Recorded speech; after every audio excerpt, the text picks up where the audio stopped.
Hi అండి, అందరికీ నమస్కారం. నా పేరు రాఘవేంద్ర. నేను కథలు రాస్తూ ఉంటాను.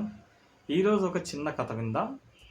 భైరవకోన అనే గ్రామానికి కొద్ది దూరంలో ఉన్న దట్టమైన కారడవిలో ఒక అఘోరా వాళ్ళ కొడుకు ఇద్దరు నివసిస్తూ ఉంటారు. అఘోరా మంచివాడే, కానీ వాళ్ళ కొడుకు మాత్రం మంచివాడు కాదు. ఎవరైనా అటువైపుగా వస్తే వారిని చంపి అమ్మకి కనకదుర్గాదేవికి బలి ఇచ్చి మాంసాన్ని తినడం అతనికి అలవాటు.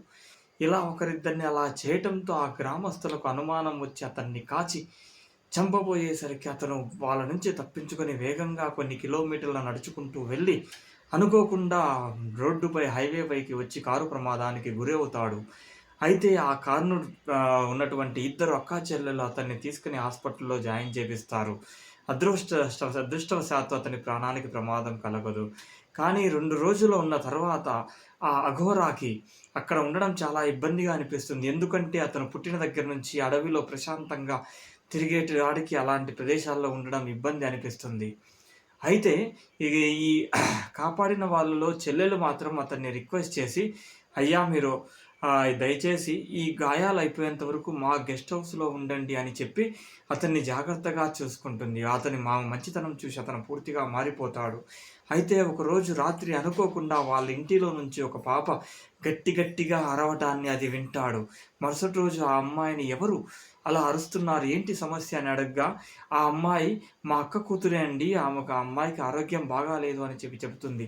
అయినా అతనికి అనుమానం వచ్చి వాళ్ళిద్దరూ అక్కా చెల్లెలు ఇద్దరు లేని సమయంలో ఆ ఇంట్లోకి వెళ్ళి ఆ అమ్మాయిని చూసి, ఆ అమ్మాయి ఏదో దుష్ట శక్తితో బాధపడుతుంది అన్న విషయాన్ని గమనిస్తాడు. మరుసటి రోజు వాళ్ళు టిఫిన్ చేస్తున్నప్పుడు అక్కడికి వెళ్ళి వాళ్ళని గట్టిగా అడుగుతాడు.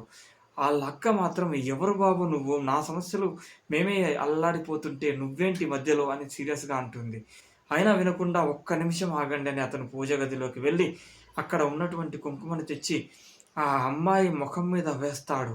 ఆ వెంటనే అది ఒక పొగ మాదిరిగా ఆ కుంకుమ తిరుగుతూ అక్కడి నుంచి విండో వైపుగా వెళ్ళి అక్కడ ఆగిపోతుంది. అతను వెంటనే విండో తీసేవరకు అది ఫాస్ట్‌గా విండో దాటి వెళ్ళిపోతుంది. వెంటనే అఘోరా, "ఇది ఖచ్చితంగా ఏదో ఒక దుష్ట శక్తి ప్రభావమే. దయచేసి చెప్పండి, ఈ ఇంటి వెనక ఎవరినైనా మీరు భూస్థాపితం చేశారా? ఎవరైనా చనిపోయారా? చెప్పండి. నిజం చెప్తే మీరు ఈ పాపను నేను కాపాడగలను" అంటాడు. ఆ తరువాత ఇంతకు ఆ అఘోరా ఆ అమ్మాయిని కాపాడగలడా లేదా? ఇంతకు ఆ అమ్మాయి ఏ దుష్ట శక్తి ప్రభావం వల్ల ఇబ్బంది పడుతుంది? ఇవన్నీ తెలుసుకోవాలనుకుంటే 'రోహిణి లవ్స్ విష్ణు' అనే కథను చూడండి ఫ్రెండ్స్. Thank you.